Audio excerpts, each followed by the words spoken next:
Good afternoon and welcome back to Nasdaq Trade Talks. I'm your host, Jill Malandrino, Global Markets Reporter at Nasdaq. We've been coming to you live from Inside ETFs in Hollywood, Florida. Joining me for this segment, we have Nasdaq Dillon. He is the president of Victory Shares and Solutions, and we are going to focus on concentration, the silent killer in investments. Thank you so much for joining us. It's great to see you. Thanks for having me. As always, let's talk about that concentration within the investing space. The silent killer, it's almost like the heart attack of the medical world. Right, it's the unseen killer, right? Because the way cap-weighted indices work, by nature, as stocks get more expensive and bigger, they're going to take a bigger weight in the portfolio. That leads to less and less diversification as markets extend. So, for example, if I want to diversify my portfolio today, which is really important given what's going on in the macro environment, and I want to invest in technology stocks, well, I'd rather do that through the Nasdaq and through the Qs. Right. But if I hold the S&P 500, I got a lot of the same exposure. And so I'm probably not as diversified as I thought I was. So there's other ways to go about weighting securities to get away from that diversification. Do you think it's challenging periods during times of extreme moves in the market or swings like we saw in December, for example, where everything was just trading in tandem with each other? It is. So what happens is, whether it's on an asset class level or it's at a security level, you end up being exposed to similar factors, similar fundamental characteristics, style like growth sometimes, and then that leaves you open or exposed in your portfolio to other parts that actually would have been a good buffer. Mm-hmm. So risk weighting, does that seek to equalize the risk contribution within an index? How can you mitigate some of this concentration risk?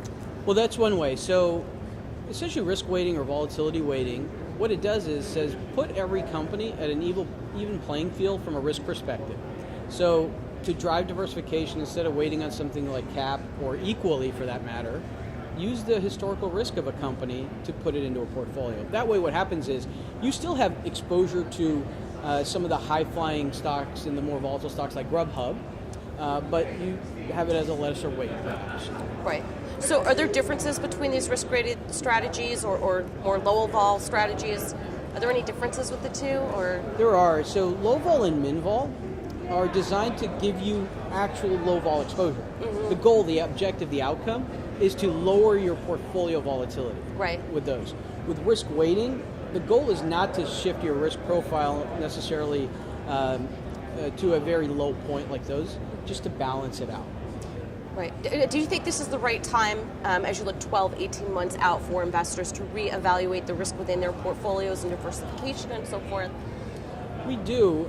One of the things that we look at is how much the 10 largest names in the cap-weighted index are dominating performance. Mm-hmm. And lately it's been at an all-time high. Right, we saw that last week, especially exactly. when there was a recovery. Actually, over the past couple of weeks within the markets, it was the same 5-10 names driving it up and to the downside as well. Exactly. So they're great when everything's going up. Right. But what do you do to prepare for the other side of the equation, which will eventually come?